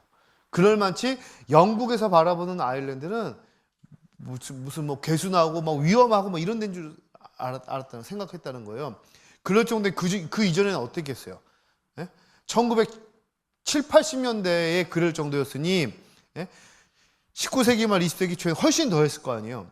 그러니까 대체로 보면 엥겔스나 이런 이론가들도 아일랜드 이런 데 같으면 굉장히 좀 이렇게 미천하고 천박하고 지저분하고 떨어지고 어떤 자립 능력 떨어지는 이런 데로 독립한다고 해서 그걸 운영할 수 있어? 라고 하는 그런 의식을 갖고 있는 면이 없지 않았습니다. 그런데 엥겔스가 의식을 바꿔가기 시작을 해요. 왜? 아일랜드 여자를 만났거든요. 그래서 뭘 해야 된다? 결혼을 잘해야 되는 것 같아요. 아일랜드 여자를 만났어요. 그래서 어떻게 돼요? 아일랜드로 와봤습니다. 그랬더니 영국에 의한 식민 지배가 얼마나 모질고 아일랜드인들에게 동기를 주는지 느끼게 됩니다. 야, 영국에 의해서 아일랜드가 어쨌든 좀 더 잘 살게 되고 그 과정을 거치면서 혁명으로 나갈 줄 알았는데 아니구나. 아일랜드 나름대로 잉글랜드에 대한 혁명을 할 수밖에 없구나라는 생각을 하게 됩니다. 그러다가 부인이 죽게 됐습니다. 그런데 앵게스가 그래서 재혼을 했어요. 재혼을 했는데 앵게스가 재혼한 부인이 첫 번째 부인의 동생과 결혼을 해서 두 번째 부인도 아일랜드 여자가 됐습니다. 아일랜드 또 갔어요. 아일랜드 또 가면서 그 생각을 굳히게 됩니다. 그래서 아일랜드의 역사는 앵겔스 이렇게 얘기합니다. 한 민족이 다른 민족을 복속시킨다는 것이 그 민족이 얼마나 큰 불행인가를 우리에게 보여주고 있다. 영국의 모든 추함은 아일랜드 식민지의 그 기원을 가지고 있다. 한번 이걸 다른 데 대입해 보잔 말이에요. 그러니까 일본이라고 하는 나라 자체는 일본 안에서 볼 때는 정상적인 나라처럼 보일 수 있어요. 식민지와의 관계, 식민 지배를 하고 있는 모습을 보면 이 나라가 그 나라 맞아? 라고 생각할 수 있단 말이죠. 아마 일본 본토에 있던 일본인들이 일제강점기에 식민지 조선에 와서 이 모습을 봤다면 조선에서 한국에서 하고 있는 일본의 식민 지배를 봤으면 야, 우리 일본인이 이렇게 산다고 반성하는 사람도 있었을 거라고 저는 생각을 합니다. 그럴 정도로 제국주의 국가의 모순은 식민지와의 과정, 식민지에서 더 극단적으로 나타나게 된다라고 하는 것이죠. 그런 대목들을 확인할 수가 있습니다. 그런데 그렇게 문제의식이 싹터가는 가운데 아일랜드 사람들이 아까 얘기한 것처럼 나름대로의 민족의식을 더욱더 첨예하게 구축하기 시작을 합니다. 그리고 그때 소위 이제 게일 문예모흥 운동이라고 하는 것이 일어나게 돼요. 제가 그래서 아일랜드 비슷한 점은 문학가가 많아요. 그리고 문학가에서 출발한 독립운동가들이 있어요. 한용운과 같은 뭐 이런 인물들이 많은 예이츠 뭐 수많은 근데 제가 기억하기로는 한 4명인가가 노벨상을 받았단 말이에요. 아일랜드 사람들은. 그중에 독립운동과 관련된 사람이 2-3명 됩니다.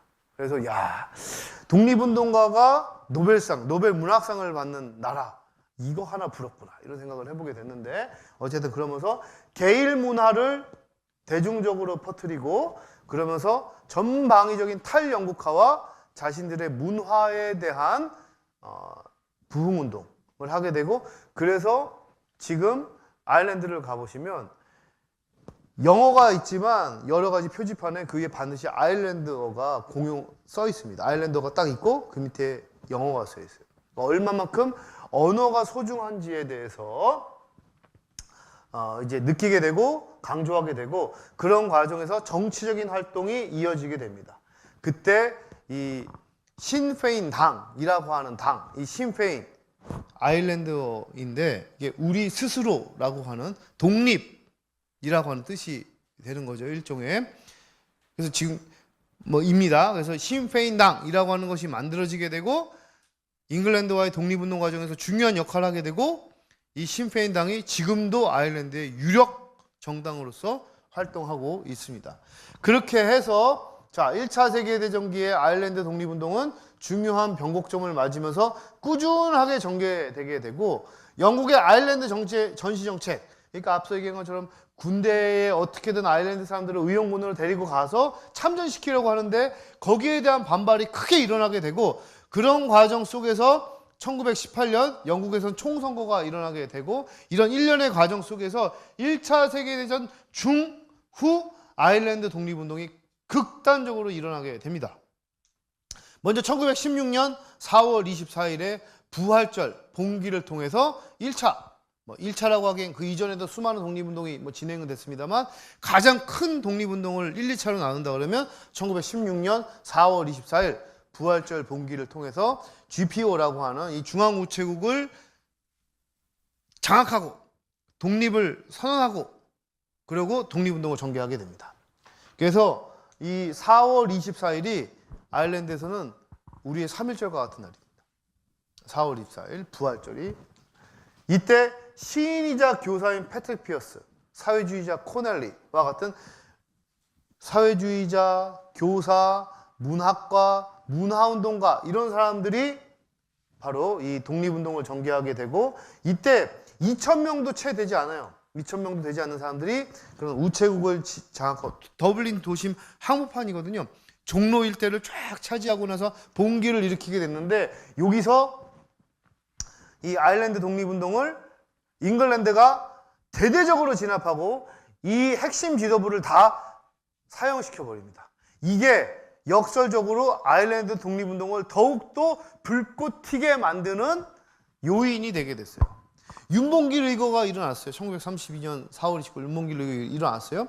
윤봉길 의사는 순국했지만 그로 인해서 더 많은 사람들의 독립운동에 불꽃을 태워버리게 됐잖아요. 마찬가지거든요. 그러니까 독립운동이라고 하는 것을 탄압할 때 그것이 갖고 올 역효과에 대해서 제국주의 국가들은 굉장히 간과한 측면들이 있는 거죠. 그래서 결국 그 불꽃이 다시 크게 일어나기 시작을 합니다. 1919년 1월 21일 이 18년 이 총선거에서 아일랜드 사람들, 독립주의자들이 절대 다수로 승리하게 되고 아일랜드 사람들이 영국 총선거에서 승리했어요. 연방이었으니까 이 안에서 선거는 들어간 거죠. 그러면서 선언합니다. 우린 더 이상 영국 의회에서 활동하지 않는다. 독립적인 의회를 만든다. 독립적인 공화국을 선포한다. 더 이상 잉글랜드는 아일랜드와 관계없다.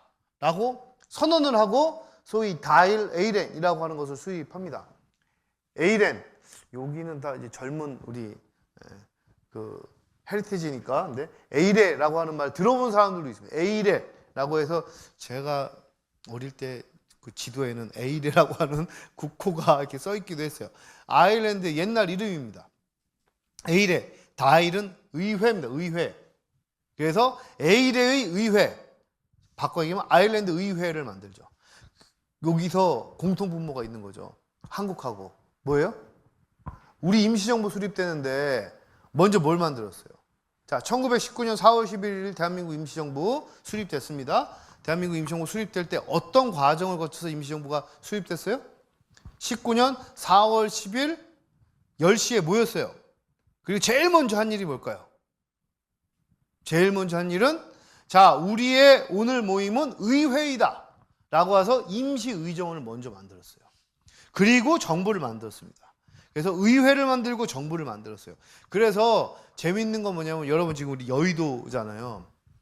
정부 공식 행사를 대체로 보면 임시정부 수립 행사를 1919년에 가서 사는 것 같은 4월 10일에 임시정부 수립 행사를 이제 수립 정부기념일 행사를 하게 되는데 국회는 4월 10일에 합니다. 밤에 할 때도 있고 오전에 할 때도 있는데 올해도 4월 10일에 했습니다. 선언적인 거죠. 정부에 앞서서 국회가 먼저다. 임시정부에 앞서서 임시의정원이 수립되었다라고 하는 선언적인 뭐 행위라고 할 수가 있는데 아일랜드도 의회를 먼저 만듭니다. 그리고 공화국 선포를 이제 해 나가게 되죠. 뭐 나중에 이제 가보시면 이게 다일 에이렌 처음에 만든 이제 아일랜드 의회이고 이게 뭐 지금도 이 건물이 남아 있는데 GPO라고 해서 제너럴 포스트 오피스 중앙우체국 아일랜드 중앙우체국 더블린 한가운데 있는 여기서 이 공화국 선포를 하면서 아일랜드 독립운동이 전개되게 되는 거죠. 자, 그런데 그러한 일련의 과정 나름대로 독립운동을 해야 될 동기가 축적되고 그로 인해서 선언을 하고 의회를 만들고 정부를 만드는 일련의 과정이 굉장히 유사하잖아요. 근데 거기에서만 끝나지 않습니다. 그리고 한국은 여기에서 또 조금 더 차이가 있습니다. 여러 가지 소위 영토가 유린된 상태에서 야 우리 왜 이렇게 살지 이렇게 얘기하는 게 아니에요. 독립운동가들의 수기 같은 거 보시면 야 내가 이걸 반드시 이겨내겠어.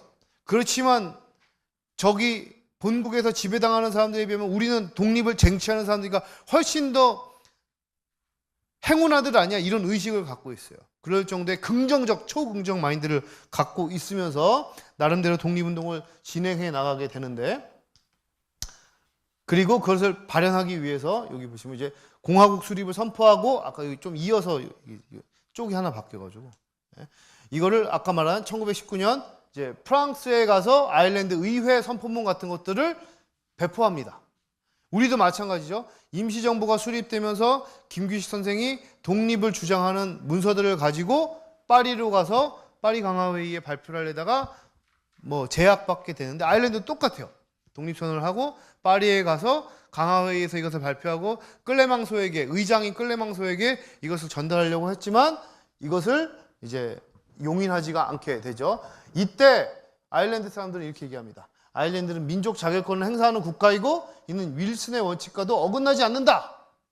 앞으로 아일랜드는 전적으로 우리들의 노력에 의해서 독립을 쟁취할 것이다. 아일랜드의 자유 권리를 인정하지 않았던 국가들은 앞으로 그 지지하는 힘을 잃게 될 것이다. 등등등의 발표들을 하게 됩니다. 그럼 맥락들의 발표들을 1년에 하게 되고 이제 단계적으로 독립을 쟁취하게 되는 것이죠. 이게 당시 끌레망소에게 청원서를 제출하려고 갔던 이 오켈리 이 대사의 모습이고 이 당시 대통령이었던 이제 발레라 등의 모습인데 자 이런 일련의 과정을 거치게 되고 그러한 과정에서 만들어진 독립선언서의 내용과 문맥이 한국과 굉장히 유사하다는 것을 알 수가 있습니다. 외국 국민과 정부가 오랫동안 그 권리를 찬탈했다고 해서 그 권리가 소멸되는 것은 아니다. 아일랜드 국민이 없애지 아니하고는 결코 소멸될 수 없다. 뭐가 권리가. 모든 세대에 걸쳐 아일랜드 국민들은 국가의 자유와 주권에 대한 권리를 주장해 왔다. 라고 왜 우리가 독립을 주장하는지를 이야기를 해요. 자, 그런데 마치 비슷한 그 내용을 공유한 것처럼 우리가 이렇게 얘기합니다. 우리 동지는 완전한, 그러니까 이건 1917년 대동단결 선언입니다. 신규식 선생 등이 발표한 이제 대동단결 선언이죠. 융희 황제가 삼보, 토지, 인민, 정치로 얘기되는 삼보를 포기한 8월 29일은 소위 경술국칠이죠. 이 8월 29일은 우리 동지가 삼보를 계승한 8월 29일이니 그간 한순간도 멈춤이 없었을지리라. 우리 동지는 이에 대한 완전한 상속자이니 저 황제권 소멸의 때가 곧 민권 발생의 때요. 구한국 최후의 일일은 신한국 최초의 일일이다. 라고 선언합니다. 우리의 한은 무시로 계속 한인의 한이요 비한의 한인이 아니니 한인 간의 주권 섭수는 역사상 불문법의 국헌이다. 라고 하는 건 자 여기 보시면 요 내용 비한인에게 대한 주권 양요는 근본적 무효이다. 요 문맥과 아일랜드 독립선언의 이 문맥은 사실상 똑같죠. 뭐예요? 외국 국민과 정부 누굴 얘기합니까 이건? 외국 국민과 정부 잉글랜드 정부를 얘기하는 거죠. 주권을 양요하지 않았다라고 주장하는 비한인은 누굴 얘기합니까? 일본을 얘기하는 거죠. 그러니까 실질적으로 우리를 지배하고 있다고 할지라도 아일랜드나 일본이 우리의 주권을 합법적으로 행사할 수 없어. 이 주권을 행사할 수 있는 사람은 우리 주민, 우리야 라고 선언하고 있는 겁니다. 우리 아일랜드 사람들이야, 우리 한국인이야 라고 얘기하는 겁니다. 나아가서 우리는 한 번도 너희들에게 권한을 넘겨준 적이 없어 라고 얘기하고 있는 것이죠. 고로 뭡니까? 잉글랜드의 아일랜드 지배는, 일본의 한국의 지배는 뭐다? 불법이다 라고 하는 논리를 이야기하고 있는 것이고, 그래서 우리 국민들은 자유와 주권에 대한 권리를 주장해왔다. 여기 뭡니까? 또 진행형이잖아요. 주장해왔다. 한국은 어때요? 대동단결선언도 진행형이잖아요. 1910년부터 우리는 이것을 행사해왔다라고 하는 것이죠. 그러니까 곧 뭐다? 1910년 8월 29일부터 엄밀히 따지면 1917년 대동단결 선언을 했고 1919년 3월 1일에 독립선언을 했는데, 그럼 이 시기는 일본에 의한 지배인데 우리가 독립된 거냐? 독립을 선언한 것뿐이지 독립의 시기는 언제부터 시작됐다? 언제부터 시작됐다고 볼 수 있어요? 1917년도 아니고 1919년도 아닌 1910년으로 소급해야 된다는 겁니다. 우리는 이미 1910년부터 독립된 국가야. 그리고 그 독립된 국가는 더 이상 군주 국가가 아니야. 왜? 황제가 나라 포기했어. 그러니까 우리는 민권의 국가고 그 민권의 국가가 어떤 나라인지를 선언하는 겁니다. 민주공화의 국가라는 걸 선언하는 겁니다. 뭐를 통해서? 뭐를 통해서? 대한민국 임시헌장을 통해서. 그러니까 대동단결선언과 3.1 독립선언과 대한민국 임시헌장은 맥을 함께하고 있는 거죠. 1910년부터 우리 주권이 이어지고 있어. 다시 한번 확인하지만 우리 독립국가고 자주민이야. 3.1 독립선언에서 했고요. 그리고 우리는 아시겠지만 1910년 이후로 민권의 국가야. 그래서 민주공화제 국가야. 라고 대한민국 임시헌장 제1조 대한민국은 민주공화제로 함으로 논리가 이어지게 된다라고 할 수가 있다는 거죠. 자, 그래서 이런 내용 속에서 바로 독립선언서에 우리는 우리 조선이 독립국인과 조선인이 자주민임을 선언하노라 라는 문장이 들어가게 되는데 이것은 맥을 이어줘요. 근데 여기다가 수식어를 갈아놓고 하나 굳이 넣는다면 이렇게 얘기했죠. 새삼 말하건대 이런 거 들어갈 수 있겠죠. 아시다시피 다시 한번 말하건대 우리는 독립국이고 그리고 뭐예요? 자주민이야 라고 선언한다고 이렇게 조금 수식을 붙이면 의미가 더 와닿을 수도 있다라고 하는 것이죠. 이를 자손만대에 깨우쳐. 누구를 깨우쳐? 자손만대, 여러분들과 저를 깨우쳐 민족 자존의 정당한 권리를 영원히 누리게 할 것이다. 그래서 뭐다? 이 나라에 더 이상 독립운동은 없다. 예? 그래서 5천년 역사라는 권위에 힘입어 선언하며 그리고 2천만 민중의 충성, 성심 모아서 하는 것이고 자유발전을 위해서 주장하며 인류의 양심적 반로에 기인한 세계개조의 대변화, 아까 말한 수능병진함이 위함이니 이는 하늘의 명령이요 시대적 대세이며 전 인류가 함께 살아갈 정당한 권리의 발동이니 그 누가 이를 저지, 가로막고 억제, 누를 수 있겠는가. 독립선언 제일 좋아하는 문장입니다. 하늘의 명령이요 시대적 대세이며 정당한 권리의 발동이니 이걸 누가 저지 억제치 못하리라. 이게 또 왜 그러냐면 도산 안창호나 한용운 등이 검사들한테 딱 얘기할 때 신문 받을 때 딱 얘기해요. 하늘이 대한이 독립을 명하니 대한은 독립될 것이요. 우리가 대한의 독립을 원하니 대한은 독립될 것이요. 그러면 우리는 꼭 대한이 독립될 것이다. 안창호 쫙 얘기해요. 그 아마 여러분 본 적 있을 거예요. 이거 언제 나오는 거냐? 허공에 대고 얘기하는 게 아니라 검사가 신문해요. 당신은 진짜 독립될 거라고 믿습니까?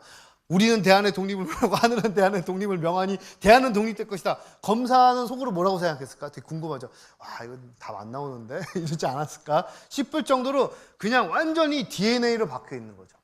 그리고 이러한 답변의 취지는 결국 어디서부터 나와요?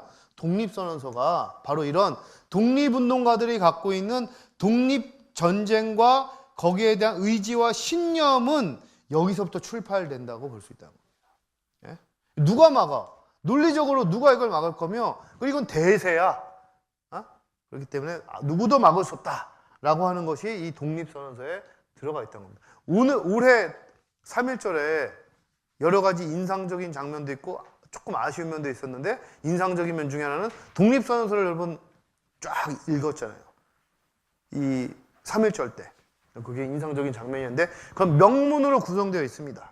그리고 이 아일랜드와 한국의 독립선언서 그런 독립운동의 공간이 굉장히 중요한 기억의 공간으로서 역할을 하고 있죠. 아일랜드 독립선언서입니다.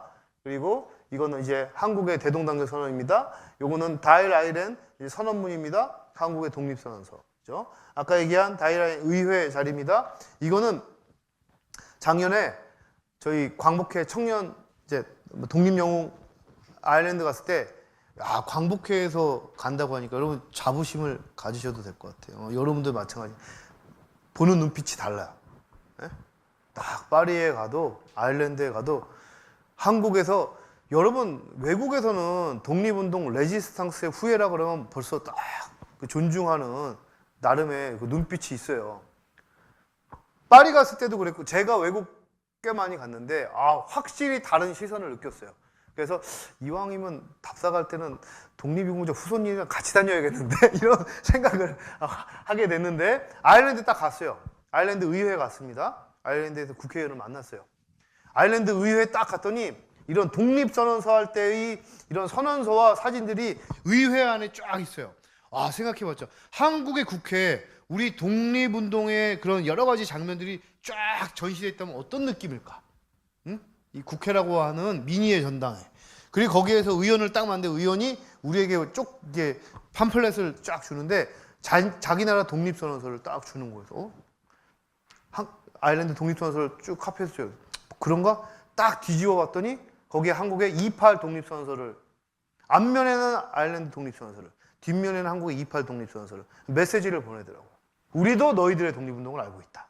너희들의 독립운동과 우리들의 독립운동은 맥을 함께 한다. 그 의원이 문서 한 장으로 표현하더라고. 아, 수준 높구나. 이렇게 생각을 했습니다. 여튼 이런 장소들입니다. 그런 의식을 갖고 있다는 것이죠. 그래서 그런 여러 가지 독립을 주장하고 이것을 선포하고 이것을 세계적으로 남기고 나아가서 이제 지금 공공의 기억으로 자리하게끔 하고 있다라고 하는 것이 특징이라고 할 수가 있겠습니다. 여러분 이 정도 했으면 독립선언서 내용을 조금 알아야겠죠? 그죠? 이미 봤을 거라고 제가 믿어 의심치 않습니다. 확인은 안 합니다. 근데 지금 교과 과정에서 독립선언서는 역사 국어과에서도 읽을 일이 없기 때문에 오늘 우리가 다시 한번 요약해서 읽어보도록 합니다. 처음 보는 사람 없겠죠?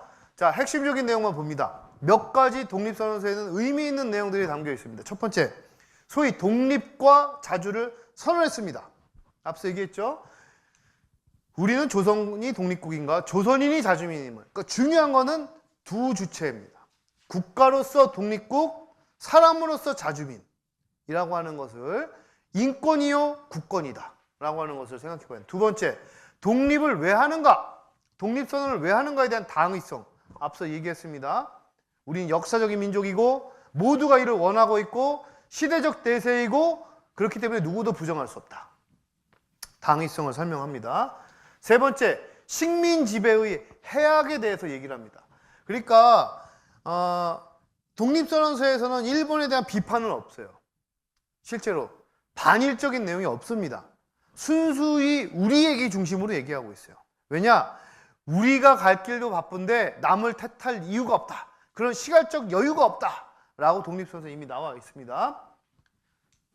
우리의 생존권이 빼앗겨 없어짐이 무릇 얼마이며 정신상의 발전에 장애를 입은 것이 무릇 얼마이며 민족적 전엄에 상처받은 것이 무릇 얼마이며 마지막 새로운 기술과 독창 속으로 세계 문화 발전에 기여할 수 있는 기회를 잃은 것이 무엇이냐 라고 얘기하고 있습니다.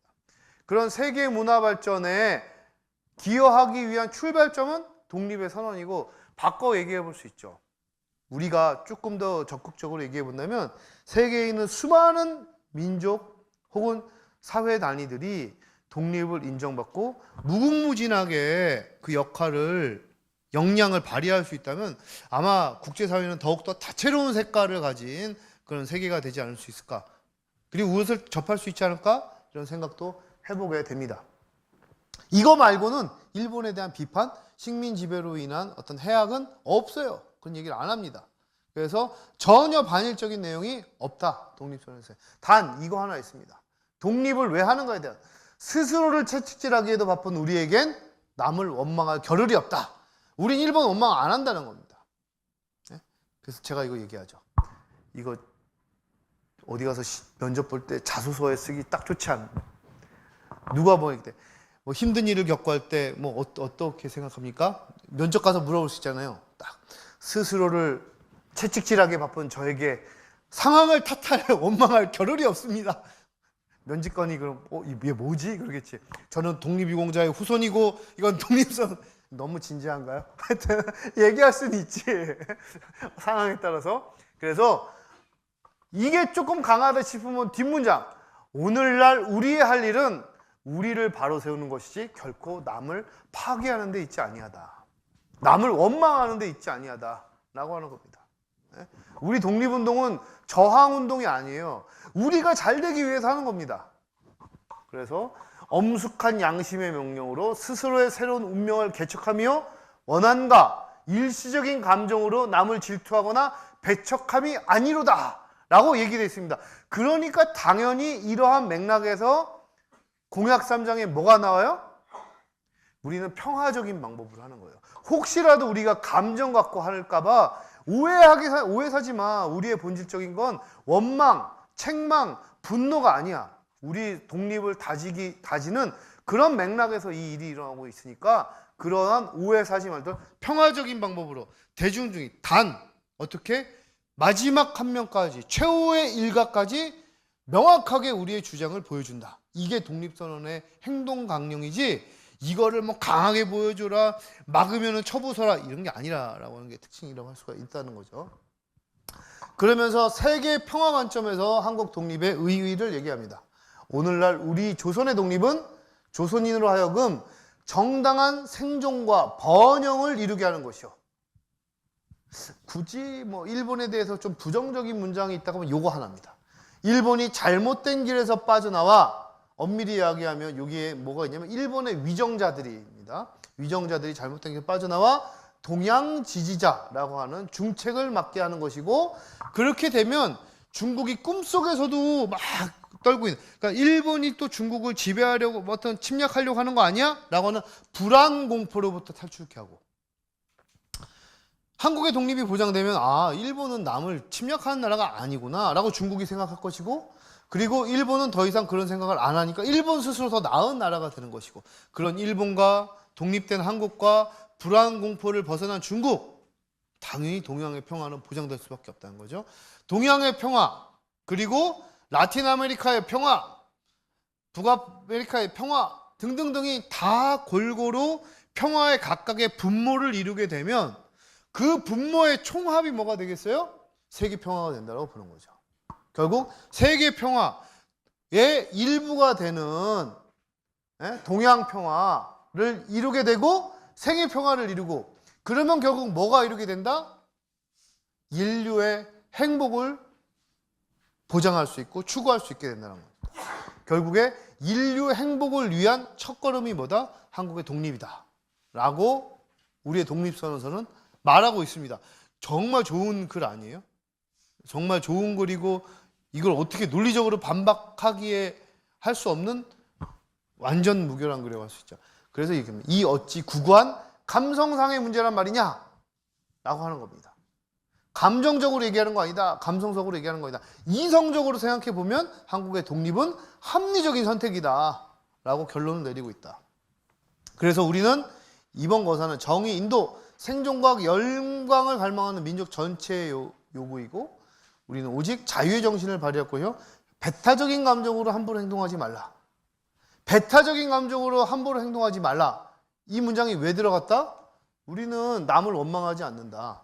감성상의 문제가 아니다. 그러니까 배타적인 감정, 감정의 문제가 아니다. 라고 하는 것을 강조하고 있고 최후의 한 사람까지, 최후의 1인까지, 최후의 일가까지 정당한 의사를 발표하라. 정당하게 의사를 발표하라. 질서를 최대한 존중하면서 떳떳하고 정당하게 얘기하라. 그래서 여러분 어디 가서 뭐 불편부당해. 뭔가 내가 지금 약간 불리한 상황 속에서 뭔가 요구해야 되는 상황이 있어요. 제가 가끔 일본에 가서 뭐 자료 보고할 때 약간 난관에 빠질 때가 있거든. 그러면 어떻게 하냐면 그럴 땐 자세를 똑바로 이렇게 우리 허동현한테 뭐 요구를 해야 돼? 정면을 딱 이렇게 똑바로 서서 정확하게 눈을 보면서 얘기합니다. 그럼 이게 안 된다 뭔 얘기를 막 해. 메뉴 되게 하는 방법을 알려달라. 그럼 내가 그걸 하겠다. 그럼 넌 날 되게 해야 된다. 라는 메시지를 보내요. 일단 당당하게 곧게 자세를 취하고 분명한 언어로 얘기하고 그랬을 때 그 다음 해법을 찾을 수 있다 라고 하는 거죠. 저 그래가지고 저기 안 되는 거 되게 한 거 여러 번 있었습니다. 하여튼 자, 그래서 독립선언서에는 이러한 생존권이 박탈당하고 문화적 발전이 저해되고 그로 인해서 세계 변화, 세계의 발전에 기여하고 있지 못한 현실을 타파해서 자주와 자유를 하기 위한 자주와 자유를 선언하고 있다는 굉장히 중요한 문맥이 담겨져 있고, 그런 면에서 본다면 한국의 독립선언서는 그냥 만들어진, 그러니까 그냥 우리만의 것이 아니라 세계의 변화 발전, 19세기에서 18세기 이후 쭉 이어져 온 세계 인권 의식의 신장을 보여주는 또 다른 세계적 유산으로 우리가 헤리티지로 볼 수 있다라고 하는 겁니다. 이거는 우리가 한번 생각해 보는 겁니다. 아일랜드가 독립운동을 기억하는 방법인데, 너무 이제 이게 독립선언을 한 아일랜드 국기고요.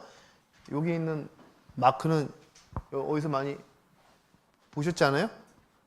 이거 기네스 맥주에 있는 마크 똑같은 하프인데 이번에 가서 배웠어요. 아일랜드 국기에 있는 하프하고 그리고 이 기네스 맥주에 있는 하프가 방향이 반대랍니다.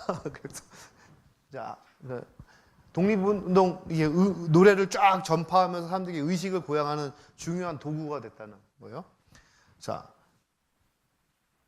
2차 세계대전 끝난 이후에 요거 이제 한국 신문에 실린 이 GPO, 우리 탁골공원 같은 이 장소에서 독립선언 기념식을 했고 하고 있습니다. 그리고 거기에 전시되어 있는 이건 1966년에 일어난 그 GPO에서의 독립운동 기념행사의 사진을 딱 담고 있는 거예요.